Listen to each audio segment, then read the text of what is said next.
Yes, hello everyone. Welcome back to another video here on Cluiche with me, Seamus, Brady, our host. This is another weekend review show.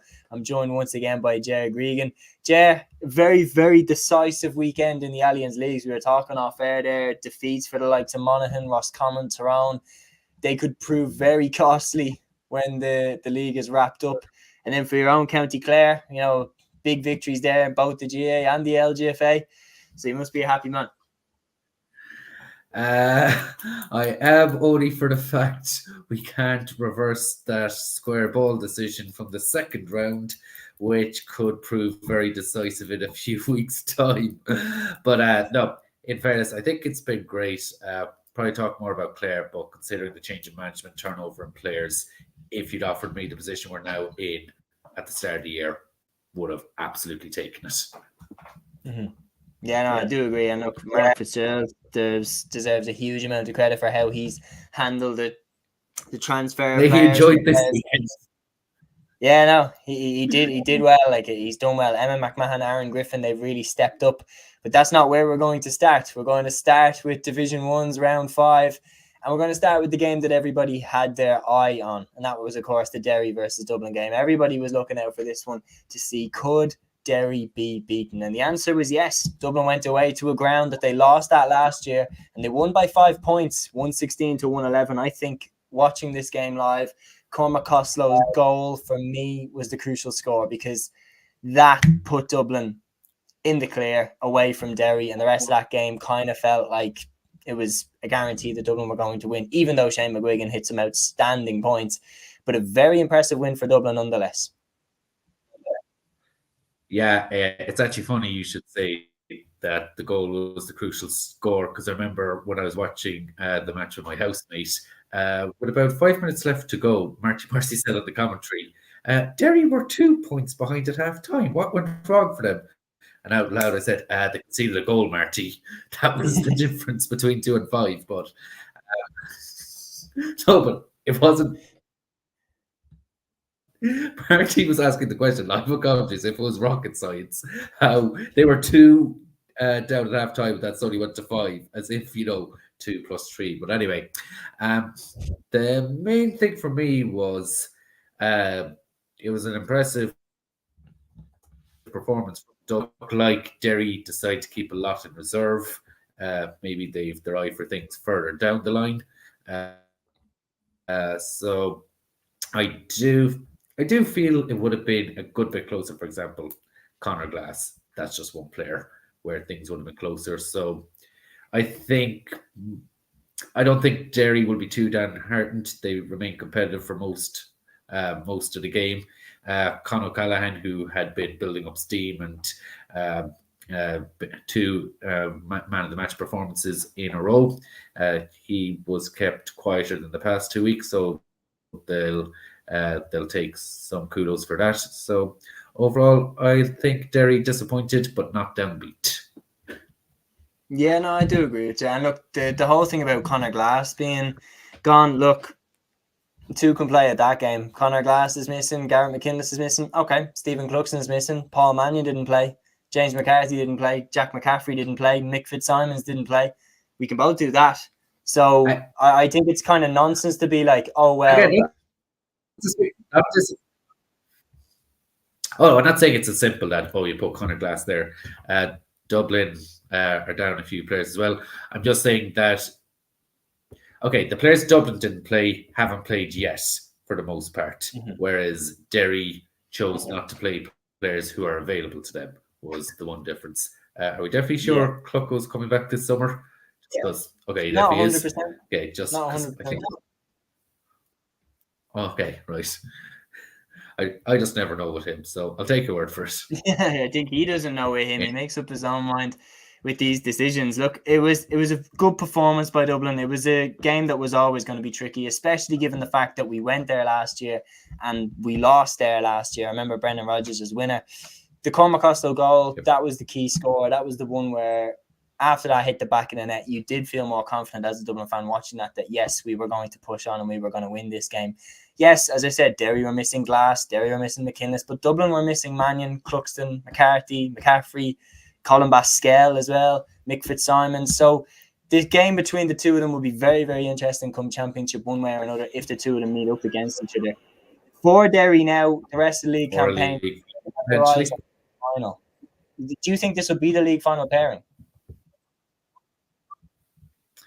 Derry and Dublin. Yeah. At the moment, I think that's the most likely. I think they're actually probably the only two who want to be in the league final.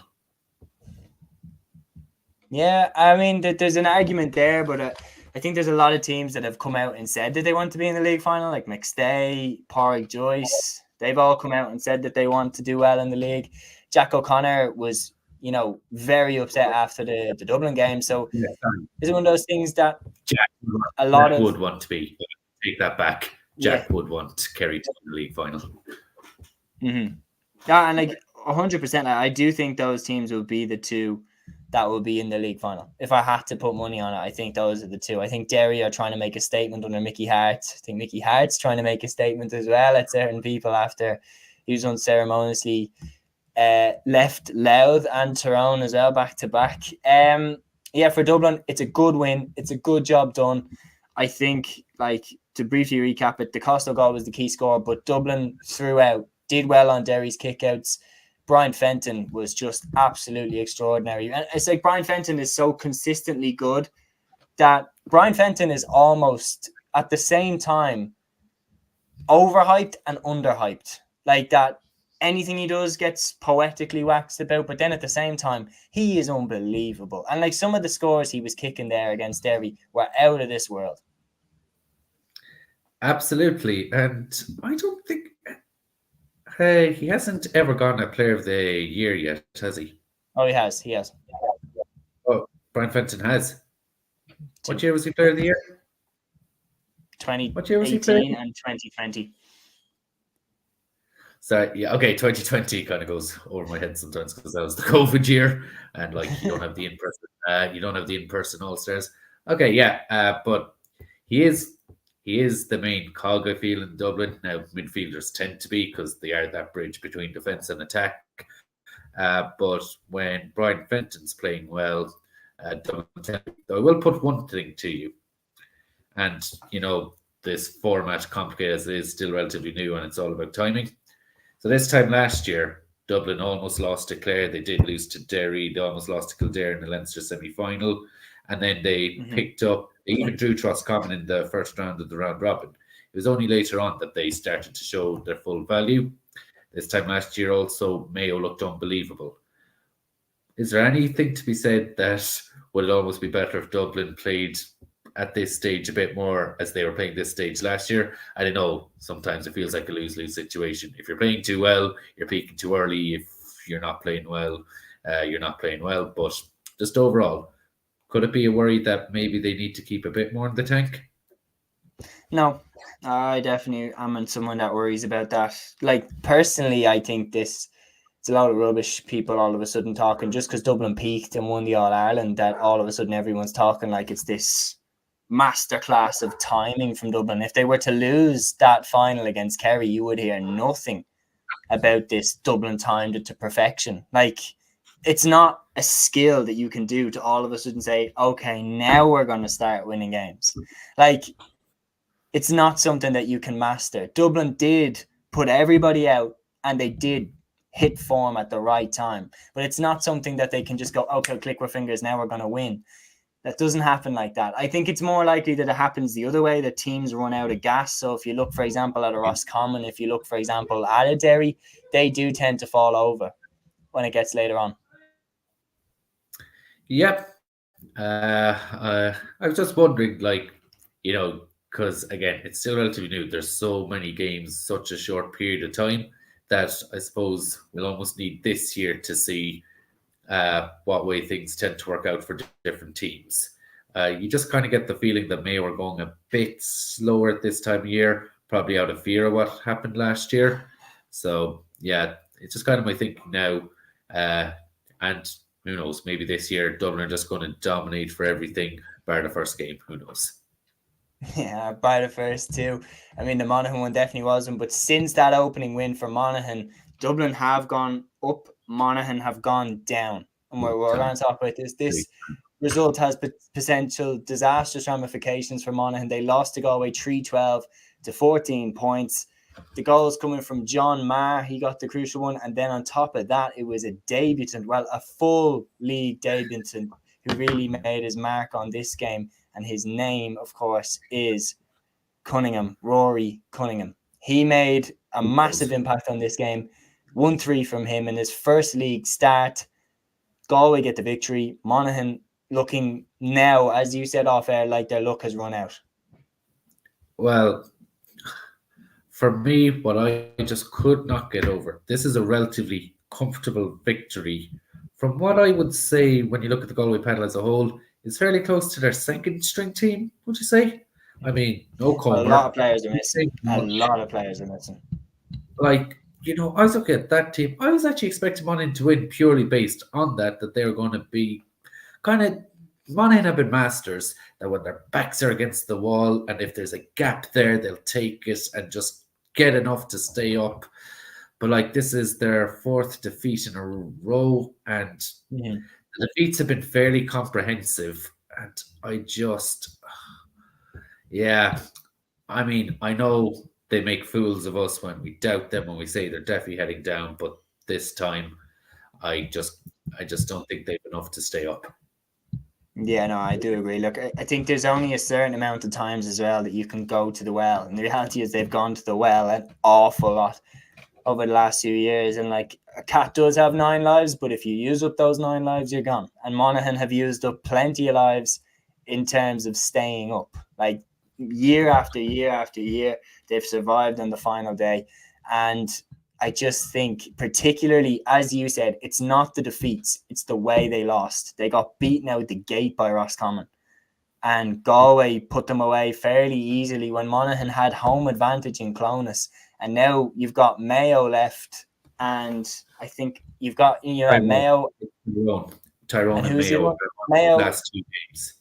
Yeah, Tyrone and Mayo. Neither of them are going to be easy. Tyrone are fighting for their lives as well for relegation. So it's crazy. I think genuinely their time might be up, because if we look at it, Tyrone here, they also lost to Kerry at Fitzgerald Stadium. Obviously, Tyrone get the late goal, but Kerry had the job done. 11 points from the Cliffords combined. Kerry get the victory, bounce back after a needed victory, especially after what happened against Dublin last weekend. I would love to have been a fly at the wall in the dressing room after full time last weekend and any training session, because it's one thing for Kerry to lose that badly, but to lose that badly against their arch rivals Dublin, even when Dublin were at the peak during their 6 in a row run, Kerry in league or championship never put in a performance as bad as last week. So I suppose the response, it was either going to be, and I know you can only say there's only 2 options, but either this was going to be the start of a bad run of form, or they need to look themselves and be like, no, we need a statement. I never thought it was going to be a narrow win for them over Tyrone. I thought that either it was going to be Tyrone win comprehensively and this is bad form, or they decide, no, we're going to respond immediately, be dominant. And for them, it was a dominant win. Last goal puts a bit more respectability on it right at the death. But even the Cliffords, I think last week, a lot of stuff had been said about them, that they didn't perform last weekend, and they certainly gave an answer to their critics. They certainly did, but the thing was, especially when you were talking about last week's defeat, is that things happened in last week's game that were just incomprehensible. Like Shawnee O'Shea missing a free dead set in the middle of the posts from the 21-yard line was just something I never thought I would ever see.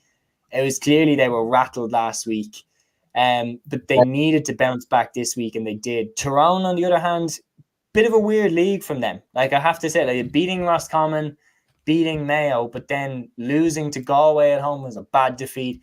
Losing to Derry the way that they did was a bad defeat. This game is a defeat. It's not a bad defeat, but one thing I noticed, particularly from watching the game, is Tyrone were so slow when they attacked. There was no pace in the attack. They very much were kicking it to Darragh Canavan, and then he was completely on his own. Or they would try and move up as a unit, but that meant that they never caught Kerry off guard. They never caught Kerry with an overlap or anything like that. They need to work on that. Yeah, there was almost similar problems from the way Tyrone played today and Monaghan. Uh, there just didn't seem to be any. It was a bit kick to the man and hope, and I don't know, they just didn't look like they had energy, focus. And the weird thing is, with Tyrone, up until when they met Kerry in the quarterfinal last year, league championship, again, Kerry was always a team Tyrone would raise it for. I don't think they've lost him prior today in the league the past three league meetings. So, uh, like I have to say that there are questions about them. It's a lack of consistency, as you said. I mean, beating Mayo, you felt to be injection. Now, then again, maybe sometimes you have to see where Kerry were coming from, where they were just bitten and a bit of anger there. Maybe the disadvantage for Tyrone was they were coming in on a bit of a high, maybe looked to that they were heading towards safety, and they just came against a stung animal. Not sure what I said there. Stung animal there, and yeah, but it was clear early on. Even the brawl, Tyrone, you felt they were trying to get under Kerry's skin, but Kerry just weren't falling into that trap. They still managed to remain focused, brawl or no brawl. And it was a needed victory, and they got it. Like, it's absolutely a needed win for Kerry to bounce back from what happened last week. As you said, if they had lost this game, there would have been a feeling of results are starting to slip. We're starting to slip. And they needed that win to check that. The same thing could be said about Mayo, and they needed to bounce back against Roscommon at McHale Park. They did.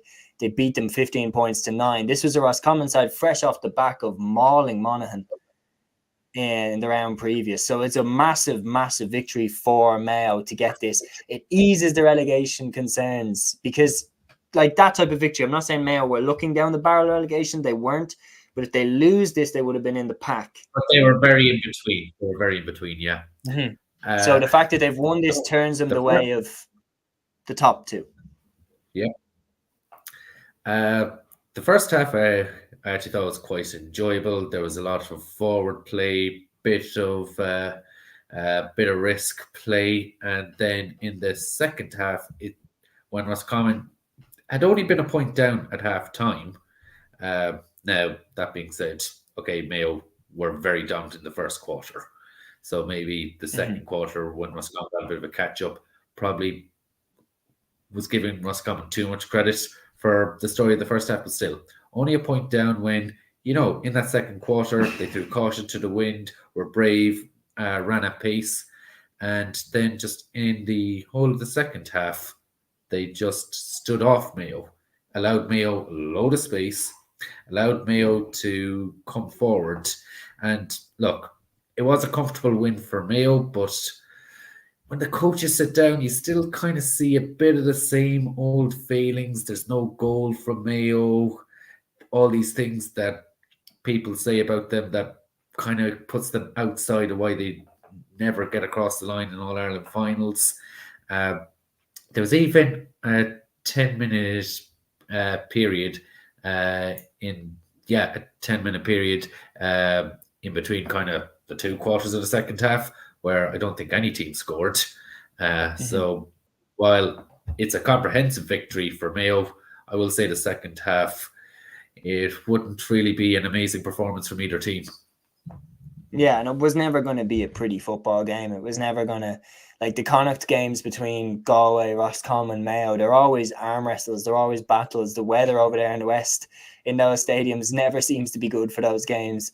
And Mayo getting a very, very much needed victory, because as we look at it here, I'll just get rid of the banner underneath so we can have a look at the full table.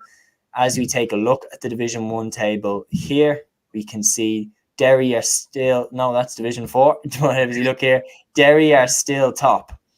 8 points out of a possible 10. Dublin, Mayo and Kerry are all tied for 6 points. Galway on 5, Tyrone on 4, Roscommon and Monaghan there in the bottom 2 places. That victory for Galway is absolutely massive. I think that's the most important victory of the round, because that's just pulled them up. And now they're just loosened up the top button to get a bit of air in. But the most damning thing is, when we were talking about this, look at Monaghan's score difference. Like Well, minus 40. If you were going to talk about, I know that they've done it before, and I know that they've always managed to find a way out. But if you were to I just forget can't that, see it. yeah, if you were to forget that, forget everything that's happened the year previous and the years before, and look at the table, you would point at Monaghan and say, they're gone. There's no way they turn this around. Can Not they? unless they can, Yeah. not unless they can coax bacon back from the combine. Who knows? I mean, if I definitely wouldn't write them off, as I said, because last time I wrote them off, they stayed up and they relegated Dublin in the process. So I've learned my lesson in that regard. I'll back them to the end, but it looks daunting. Yeah, Division 2 had their round 5 as well. All eyes were on the top two, and I'm going to pair these two together because of the fact that they drew last week.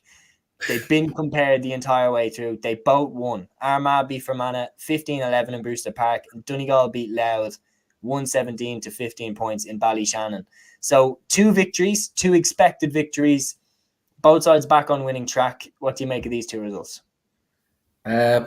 so I can just bring up the Armagh score there again. So 15-11. Yeah, I just wanted to, for a minute, I thought it had come up 111. So, no, that's what I had read earlier. I think the thing that stands out for Armagh, still the only team across all 4 divisions not to concede a goal. Now, maybe that's because they've so much heartbreak with penalty shootouts. They're very focused on not conceding goals. And I'm not even saying that flippantly, because even in their draw against Donegal last week, Donegal had a penalty, they saved it. So I wonder, has there been a lot of trading going on there, just in terms of penalties, maybe even. But at the start, you would have fancied the 2 who went down would have been in a good place to go back up once Jim McGuinness was announced as returning to Donegal. That was. But there's also another thing, whereas at the moment, Armagh are pipping Donegal on points difference. And you kind of get the feeling that Donegal were a bit awake to that and were trying to maybe push it out a bit. But is it actually only by a single point still that Armagh lead on the points difference? I'll get it up here. So they're neck and neck. Exactly level. Oh, gee, that is tight. Exactly. And at least it's a good thing that it's 2 games is where we're going to get on to. Like, geez, it's a good thing it's the top 2 that go up, because if it was the top 1, geez, you wouldn't know what would be going through their heads, going through the rule book, going, what's it? Is it who's got the most goals, who's conceded the less goals? What is it? But, geez. It's extremely tight. And like, out of the 2 of them, which are you more impressed by, Armagh or Donegal? Because obviously Armagh have McGeaney, who's now the longest serving coach, and he was kept in by a hair's breadth. Jim McGuinness is back as the second coming as Donegal boss. They're neck and neck. There's no difference between the 2 teams at the top of the table. Okay, the way I'm going to answer that question is that if you're going to ask me who do I think has the potential to go further in terms of possibly an Ulster title or further in the All-Ireland series, I'm going to say Armagh. Why I am going to say slightly more impressed with McGuinness is the end of last year, it just looked like the wheels were coming off the Donegal train. Like, the reason I said fancied to go up once Jim McGuinness was appointed was there was a time last year where I wondered, were Donegal go on a run down to Division 4? Just things look so bad, underage academy and everything. So Jim McGuinness has certainly risen a ship that looked like it was going to sink a bit deeper, and all odds are on now that they're going to go straight back up to Division 1. So it's brought probably a lot of the Donegal support back behind him, all that. So who am I more impressed by? I think Armagh have more potential to go further, but I definitely think that it was a bigger mission for Jim McGuinness on the outset. Yeah, like I definitely think it's a good point, but I actually think Donegal could go further because of the winning mentality. Armagh have fallen short. They haven't broken through the glass ceiling yet. Jim McGuinness has. Now, I'm not saying that Donegal have. McBrady's the only one who has gone to the All-Ireland title. Like, he's the only one that's there that's done that. But Jim McGuinness has the aura, the anticipation that he is going to bring success. So Donegal players, they're walking with swagger now. Like, you saw that in the first couple of games. Ryan McHugh, McBrady, Oisin Gallen or on Doherty all hit individually points that you are like, shit, like what an amazing score. And they had the confidence that they didn't have last year. So McGuinness definitely has made them stick out their chests and really believe that they are one of the best teams in the country. Armagh are doing the same. Reno O'Neill back in. Obviously, he looked like he'd hit the winner the week previous against Donegal, but both sides getting victories, getting back on the winning column after they drew with each other last week. There's nothing that can stop those two from being promoted, especially when you consider that Cavan and Meath drew. So not only did those sides get a victory, but it's another victory for the two of them in that Cavan and Meath both took points off each other. It finished 11 points each at Breffni Park. Sean Brennan, the Meath goalkeeper, hit a 70th minute free over the bar to leave it honours even. And like what that means is Cavan had a game coming up against Armagh. Meath had a game coming up against Donegal. They both dropped points. That's great news for Armagh and Donegal. Absolutely. Also, Meath are actually finding a good bit of form recently. They started off quite shaky. They got a very important win last week against Kildare. Probably going to talk more on them in a few minutes. But getting a draw against Cavan is probably a bigger statement because Cavan were looking like the third team in the mix who, while you wouldn't have had them as favourites, they look like if anyone was going to challenge Armagh or Donegal, they were going to do it. So the fact Meath are been able to put themselves on a level with Cavan is a good statement. Now, again, I said this the last time I was on. There's not as much pressure on Meath to stay in the Division 2. Not that Colin O'Rourke would want to be relegated, by the way. But again, the fact that as Tailteann Cup champions, they will have their place in the Sam Maguire assured probably gives them a bit more license to play with freedom, that at least relegation isn't as catastrophic as will be for the teams who are going to discuss at the other end of the table. Yeah, no, we will jump in and look for Cavan. It's been an amazing league for them. Like they've done really, really well. The only sides that they've failed to beat. Incredible, Raymond Galligan being able to just step up straight to manager. A lot of players have to be a coach or something. So very good step up. Oh, it's brilliant, especially when you consider the fact that Gerard McKinnon left the panel. Thomas Galligan still didn't come back. Conor Moyna not being there. And the other thing as well, Raymond Galligan needs Raymond Galligan. Like he's a brilliant goalkeeper. And he's managed to get this team singing off the same hymn sheet and pushing for promotion. Look, I think for Cavan, it would have been a bad thing to go up to Division 1. I'm just saying that because we've seen so many teams down through the last 10 years. We saw Westmeath get promoted too early. We saw Meath get promoted too early. We saw Kildare get promoted too early.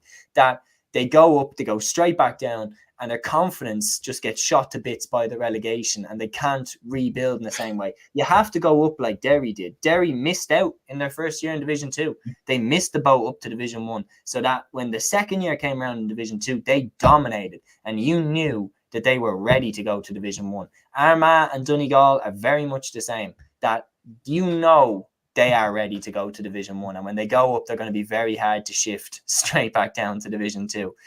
And talking about shifting down divisions, Cork and Kildare played at Porky Creeve, and Kildare, they are down now, as far as I'm concerned. No, not officially, but they are. 3-9 they had on the board, but Cork had 2-15. And the baffling thing about this game is I've compared Kildare to it's like trying to tiptoe past a sleeping bear or a sleeping dog. It's like Kildare have the power to hurt you. They have some incredible footballers, but they're not getting it right at the moment. But if a team plays them when they do get it right, they could be in trouble. And Cork, so everyone's been saying, do not let them have a good start. Do not let them get confident, because then they might build something and they might get a win. Cork let them have the good start. Cork were 5 points behind, approaching half time. And then they dominated the second half. But I think the thing that was telling is when they got that goal towards the end of the first half, I felt the writing was on the wall. I just felt that because Kildare had been so dominant and now they didn't have as comfortable a lead as they should have out of it. Sheesh, being in that Cork dressing room at half time, you'd be saying, brilliant, now let's actually play in the second half and see what happens. But from that stage of being 5 points behind, they hit 2-11 to Kildare's 1-2. Also, that's another thing, because like 3-9, I mean, that's a score that would win you a lot of football games. So what's even worse for Kildare is actually to score 3-9 and lose. Like what you're seeing down the other end. But like with Kildare, just on the broad sense, I think there's too much of a blame game and no one's taking responsibility. Okay?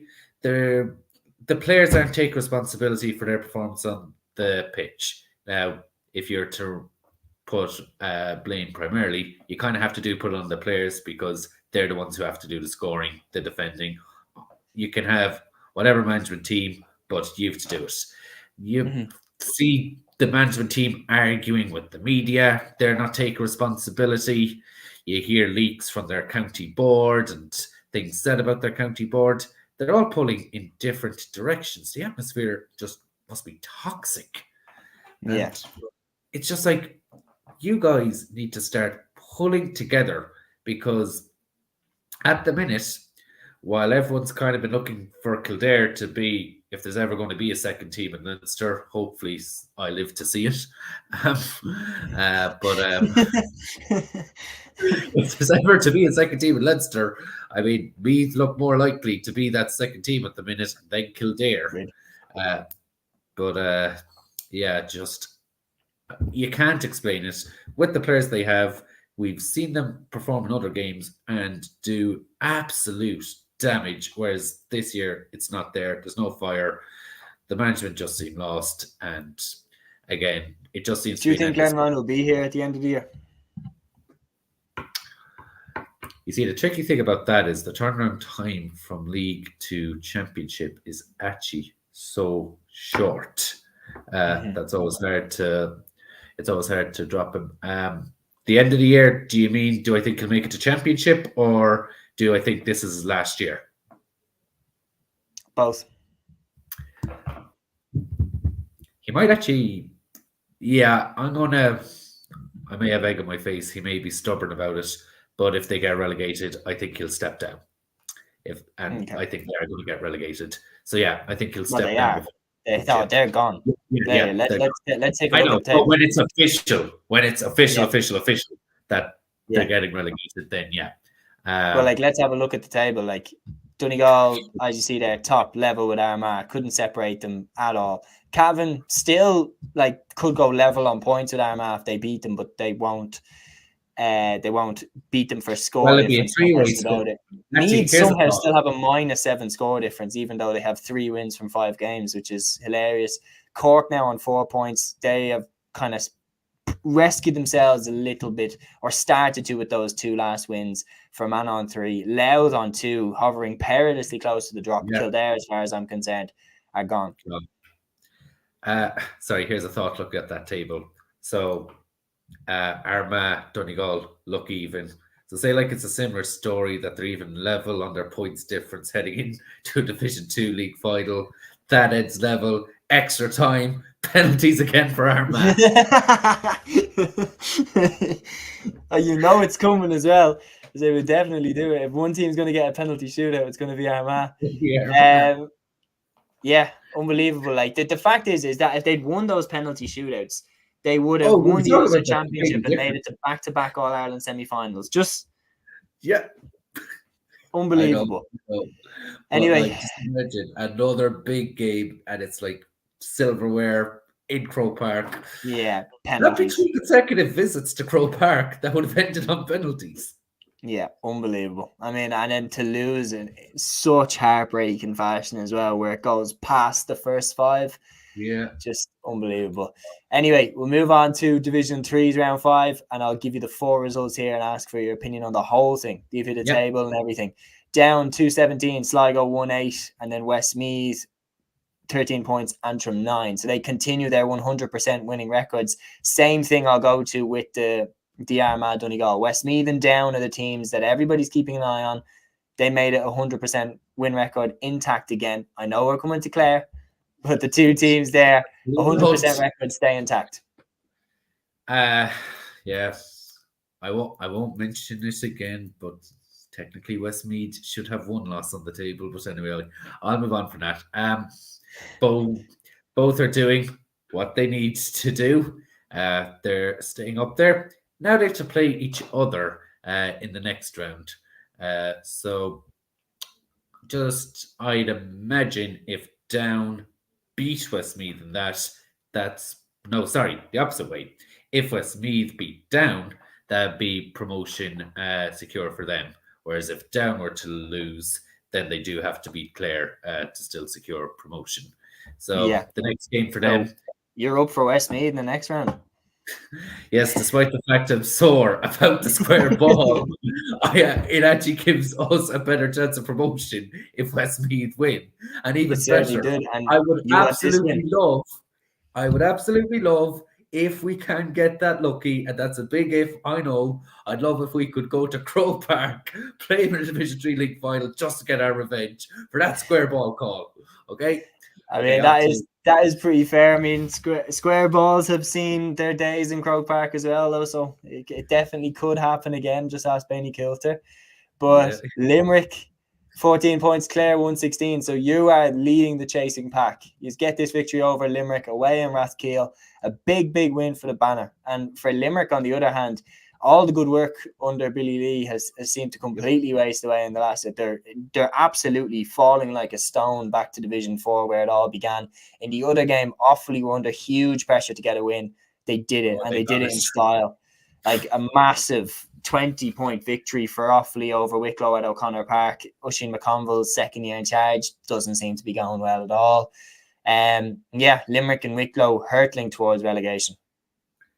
The Clare-Limerick game was actually quite a strange one because heading towards half-time, Clare were 10 points up. Limerick got it back to 9. But at half-time, the only way you could see was Clare building up on it. The Limerick management, just before half-time, not even in the dressing room at half-time, but just before half-time, made an interesting decision to swap the goalkeepers. So they brought on number 16 as a sub. Now, the third quarter, Limerick absolutely dominated. So they were 9 points down. They got it back down to 2. And at that stage, it actually did look like Limerick were going to pull off an incredible comeback. But the final quarter, Clare pushed back out again.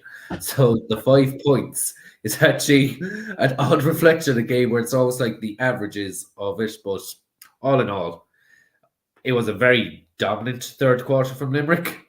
But it was the only quarter where they actually played. Every other part of the game, they were distant second. Not as distant in the last quarter as possibly the entire first half. But Clare, 5 points, definitely a fair reflection. But have to say, for Mark Fitzgerald, he'll get joy out of it because he was brought in to manage Limerick last year after they changed manager. Billy Lee, that was it.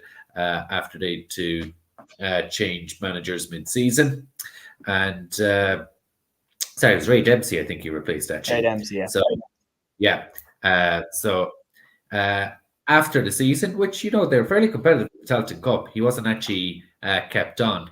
So I'd say he's actually getting an extra bit of joy because the Clare football job looked like a poison chalice before the year. Just you'd a very popular manager that had so much admiration, not just within Clare but across the country. And when he stepped down, a load of established players followed him towards the exit door. Hopefully some are just temporary. But Mark Fitzgerald has built a completely new squad. Now, maybe it was a blessing in disguise that he got to start off with Division 3 with them, because there's no way I could have seen Clare staying in Division 2 and his managerial stint would have started with relegation. But yeah, that was a poison chalice. So the fact he's been able to do that with a job that didn't look that attractive, absolutely, I think he's actually gone underrated in terms of managerial stories this year. Yeah, no, he's done brilliant. There's no question about it. Mark Fitzgerald, for the players that he lost as well. He lost like Owen Cleary, Keelan Sexton, Jamie Malone, Carl O'Connor, like so many important. It was 11 players. It was 11 lads, exactly. And they are pushing for promotion still. If they beat, it is frustrating. It should be full victory. The table there. Yeah. So if Westmeath beat Down, for example, next weekend, and if Clare win, Clare still can leapfrog into one of the two positions.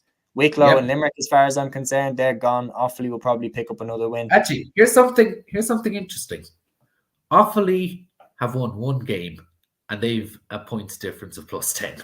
That just shows how narrow their losses were and how dominant they were today. When you think about it, fifth round in, one win, and they've managed to get a positive points difference of +10. It's actually kind of bad.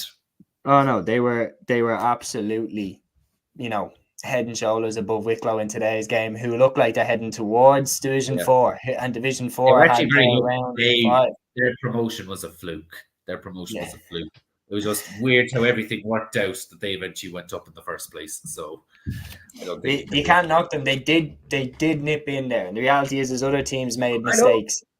I'm not discrediting, but like it was just, again, it's one of those weird kind of combination of events that somehow got them up. There was never really a time last year where they were being spoken about in the chasing pack. But when we turn to Division 4 next, I mean, God knows who's going to end up in those top two spots when we look at the table. Yeah, well, we'll take a look through the results here. So Laois beat London 2-12 to 9 points in O'Moore Park. That one was expected. Longford beat Leitrim 116 to 13 points at Pearse Park. That's a big win for them. And the next two, I wouldn't have expected. Waterford went away to Bancha and got a draw against Tipperary, 16 points to 113. And then Carlow, Wexford 114, Carlow 7 points. Carlow's form goes out the window. It's a massive, costly defeat for Carlow, which could cost them promotion. Like, make no mistake, this could cost them promotion. What do you make of those 4 results? Definitely the Carlow one seems like the break in form, because I've honestly been very impressed with them. They really seem like a team on a mission so far. So if that's the one that ends up costing them promotion, they'll have huge regrets. And it's not even that they lost, but they lost convincingly. Watford pick up a point against Tip. That is actually interesting, because Watford, for all the lack of results they've been getting, they played Tipperary either twice or 3 times last year, and the only time they're really able to put in a performance is against Tip.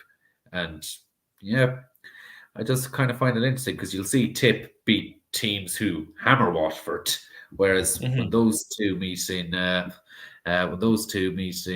football, Watford are actually able to trouble them, and they've gotten a result against them today.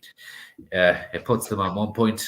Like, I know this is going to sound like the most patronizing comment ever, but I mean, there was talk about Watford withdrawing from the league, withdrawing from either the Sam Maguire or Talton Cup, joining Kilkenny in the junior football. So any result they can get is valuable. I will say, yeah, you're right, because it keeps people with just a little bit of hope for the future if you keep the football team alive. Yeah, exactly. That it's not all about, we're just going to be like Kilkenny, where football doesn't exist. And maybe it helped that they finally got a jersey sponsor this week. Who knows? Well, that's it. They got the new jersey. I was not a fan of how the jersey looked without the sponsor. I thought it looked like a sports T-shirt that like a PT would wear in a cheap gym. But anyway, the Limerick jersey when their sponsor decided that they didn't need any branding on the jersey. They were happy enough to just leave it like that. I think that puts more fear in more hurlers than any sponsor you can put on any jersey. That is true. We'll look at the table now. So as you can see, Laois there, they are that team in Division 4. 5 wins out of 5, 10 points, 33 points score difference. They've been brilliant. They are going straight up to Division 3, no questions asked. Leitrim, Wexford and Longford and Carlow all now tied on 6 points. It's going to be a crazy last 2 weeks there. Tipperary now on 4 points. London and Waterford cut adrift at the bottom of the table. So it's going to be absolutely crazy. If you had to pick one, I picked Longford to go up at the start. I'm going to stick with my pick. I'm going to back them. If you had to pick one to go up. Put the table up there again. Oh, after getting rid of it. Oh, like it's a hard one, but what's kind of weird is Tip are sixth on the table, but They've 4 points, yeah. could still get promoted. Yeah. Beforehand, I would have agreed with you, Longford, but like this is bad. I mean, I need a map of who's playing who next because like the mathematics of this is complicated. Well, I Okay, if you'd backed asked Longford because they've already faced Laois. So apart from that, I yeah, backed them to win any game that they play. that's actually a very good point. But I'm assuming there's so many teams there on the 6 points that they're not the only ones who've who've played Leash. Um, yeah. Okay. If you'd asked me last week, I had a gut feeling that Carlo might go up, but today's put a spanner in that. Okay, we know Leash going up. I wish I had a table of the teams who've played Leash, who's kind of been closest to them. But I'm going to actually agree with you on Longford because I was surprised when they got relegated last year. I've actually been surprised they haven't been more dominant. And I do think heading down the home straight, if promotion's there for the taking, as you said, they've already played Leash, that they're going to take it. I would have expected Longford to be more dominant at this stage. Yeah, no, so would I. Like I was surprised when Longford went down because they'd spent most of the time pushing for promotion. They spent most of the time trying to get up as well. Like, so to go down, that was surprising because of where they'd spent most of their time pushing towards. But yeah, I will back Longford to go up. Now we'll switch over to, of course, the LGFA's Division 1 Round 5. Armagh absolutely annihilated Kerry. You know, very impressive 7-point victory, 314 to 113. Amy Mackin with 2 goals, Caroline O'Hanlon with the other one. Like Amy Mackin comes back in and Armagh just get better. Amy Mackin is up there with Louise Never-Hurtig and Emma Duggan and Hannah Tyrrell at the moment. They would be. Now, I'm saying this with the fact that Vicky Wall is playing sevens, by the way. So I'm excluding her from the conversation. But they're the 4 players who, whichever of those 4 teams is walk up the Hogan steps, they'll be the players you'll be talking about by the end of the year. But Armagh, they've actually been on quite a nice, steady journey up, coming up from Division 2 2 years ago. They've really made themselves a consistent Division 1 team. In fact, they actually had a draw with Meath 2 years ago, I remember, when Meath went on to win the All-Ireland. So I'd say they've always looked at themselves, how they've been able to play against the top teams. Like, their ambition is a Brendan Martin, make no mistake about it, and any team that has Amy Mackin. From the Kerry side, like, there's no shame in losing to Armagh, but for Kerry, All-Ireland finalists the past 2 years, they will not be happy with a defeat of that scale at any time of the year. That's the bit I find shocking. Yeah, no, like the defeat like that, I wasn't expecting it from Kerry. Katie Brosnan got the goal after half time, which kind of brought them back on terms. But then Armagh took over. Mackin hits the back of the net twice. Armagh push on for the victory. And it's a really, really important one when we look at the table, which we will in just a second. Before that, we're going to run through the other 3 results. Galway get their first victory of the season in Division 1. Yeah, beating Meath 112 to 7 points. Like this one, a massive, massive surprise. Shauna Hines finished with a goal and 5.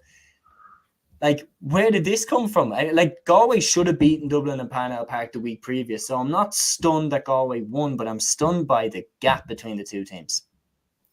Yeah, Meath looked from the early rounds that they were getting back to being contenders last 2 rounds. It looks like they're sliding a bit. Now, that being said, only a fool would write off any team with the players they have. Monica McGurk down one end to Emma Duggan. So I do think they'll be thereabouts once we hit championship, but a bit similar to Kerry. I mean, and it's almost a similar thing. You just would not have anticipated defeats of this nature at this stage. And it's crucial for Galway as well because now they have a win. They are in there with Waterford and Cork as teams that are on 1 win. Yeah. Waterford just about lost to Dublin. Like 2 late Hannah Tyrrell frees, that proved to be the difference. That was a tricky assignment for Dublin, and the goals came from Orla Nolan from a penalty and Niamh Heatherton. Waterford got the goals from Lauren McGregor from a penalty and Kellyanne Hogan. As I said, it was a tricky assignment, especially when you're seeing how much the Daisha battered Cork by the week previous. Dublin get out of Dungarvan with the win.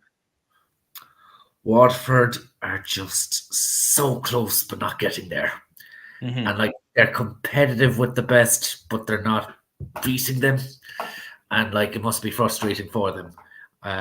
They played very well against Meath in the group stages last year. They're a Division 1 team on merit, but they're just not able to get the scalps against the Kerrys, the Armaghs, and the Meaths at the moment. Like again, to lose out. I think that's happened Waterford a lot, where they're close but not getting across the line. Yeah, and like as I said, they scored 2 goals against Kerry very early on. It took Louise Niver-Hertig being introduced to get Kerry over the line in that game. They are there or thereabouts. And when you saw like the shackles come off against Cork, they really put Cork to the sword then when they won. So I wasn't surprised that when they won well. That's where they are. They're on the brink of being a real top contender. One team that is falling like a stone is Cork. They lose again to Mayo and Queeve. 5 each at half-time. Mayo pushed on for the victory in the second half, but Cork have only won 1 game. And the thing that I clocked when I was watching this is, particularly when I watched the Kerry game, they looked like nobody apart from Katie Quirk wanted to shoot. Every single person, every single time that they were going into the attack, they were just looking for Katie Quirk. And the fact that she's injured now, their main source of scoring is gone. They've continued to lose. It's a real dire situation for Cork. They need a win. Like, it's just unexplainable. Just Cork on 1 win at this time of year. It's just these Cork have been the boss of ladies football for so long, and you just look at them 1 win and the players they have, and there is just something where, because when I was talking about the contenders, the fact they've actually slided out, you wouldn't see them as contenders for an All-Ireland this year. And I just don't know when particularly that happened. Is it as simple as when Meath managed that incredible comeback 2 years ago to score 2-1 in the space of 2 minutes and got the 1-point victory after extra time? Was that kind of a new world order that Cork haven't recovered from or something? I don't know. But yeah, I just don't see them as contenders, which is very odd considering how strong their history has been. But even underage, they've been very successful in ladies football as well. So it's not as if that it's a case that they should have the players coming through to keep them there or thereabouts. It's unexplainable. Yeah. No, it certainly is a dire situation. We'll take a look at the table here to see just how dire that situation actually is. So, of course, they're at the top. Armagh, 5 wins from 5. They're on 15 points. Kerry second on 10. Dublin on 9. Meath on 9. Of course, 3 points are given for a win in the LGFA. Mayo on 7. Galway, Waterford and Cork scrapping down there towards the bottom. Yeah. Galway look like they're in the best position, especially after their victory over Meath and how comfortable it was. What I'm going to do now is going to run through the other divisions. So here's the Division 2 table. The Division 2 table is here. Kildare obviously are the team to watch in this one. 5 wins from 5 for them. They are brilliant right now.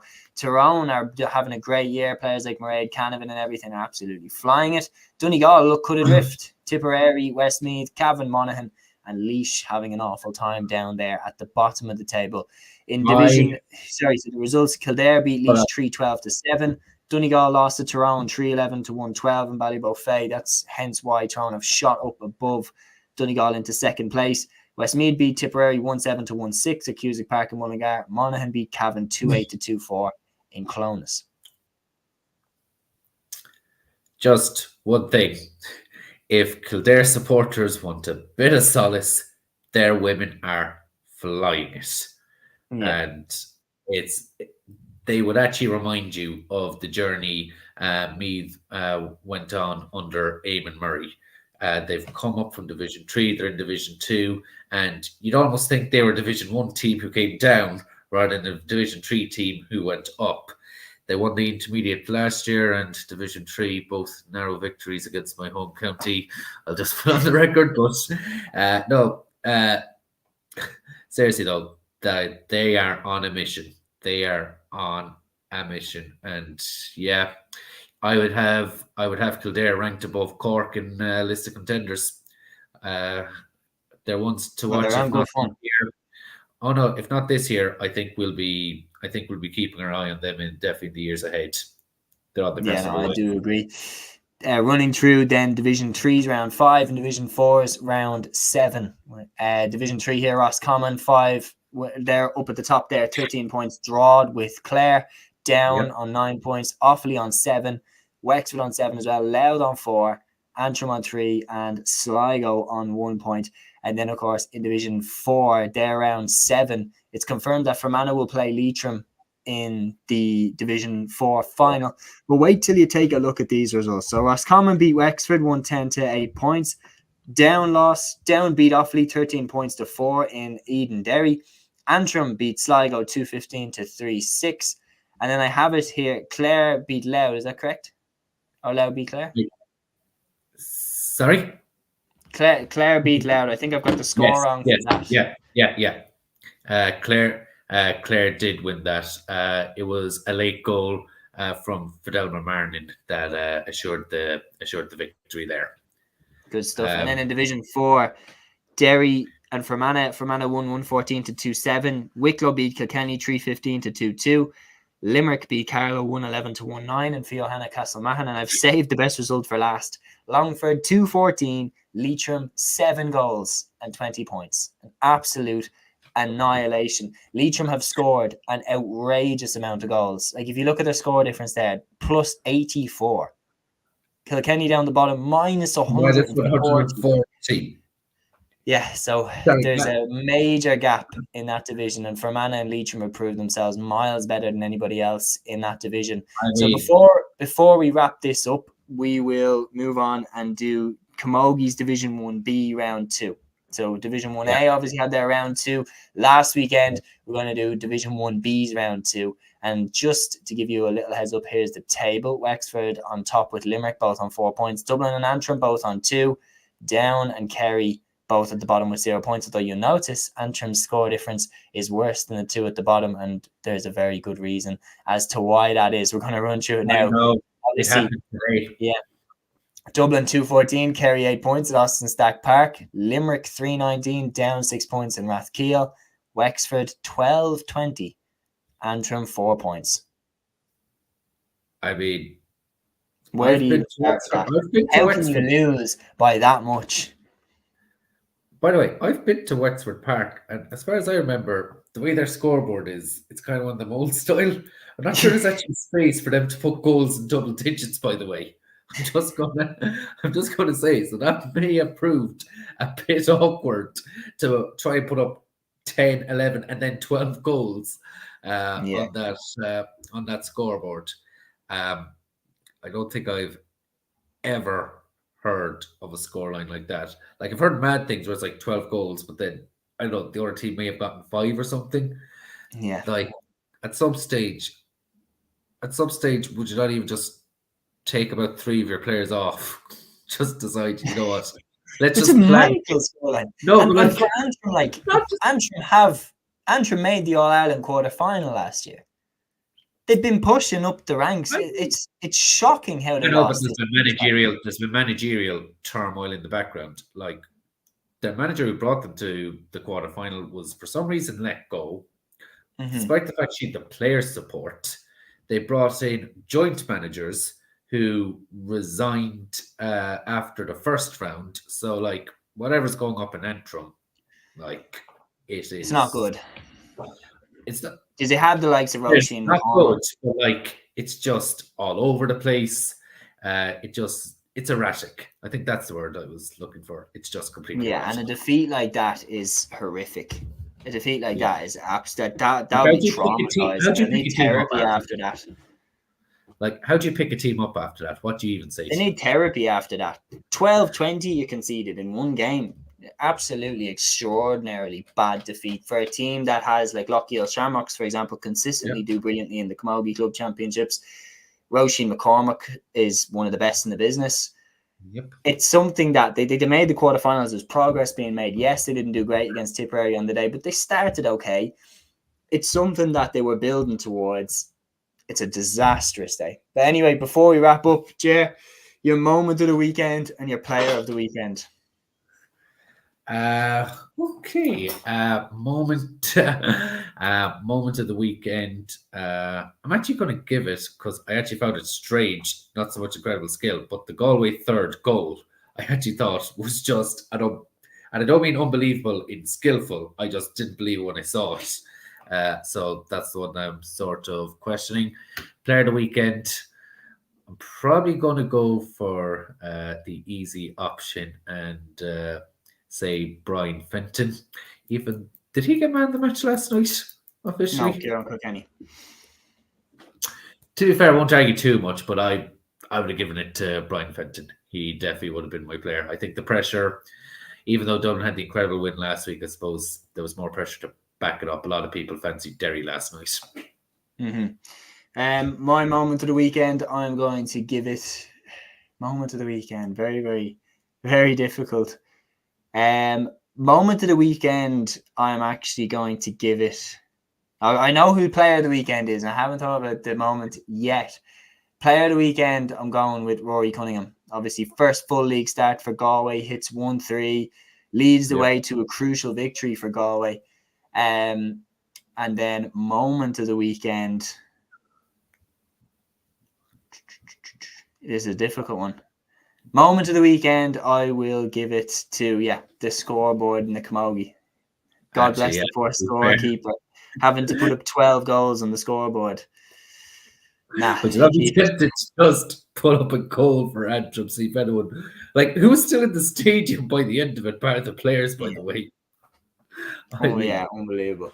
Like, it just is like watching. It's like that. If that's a UFC fight or if that's a boxing fight, the ref stands in after 2 seconds and goes, right, enough. Yeah, like I know.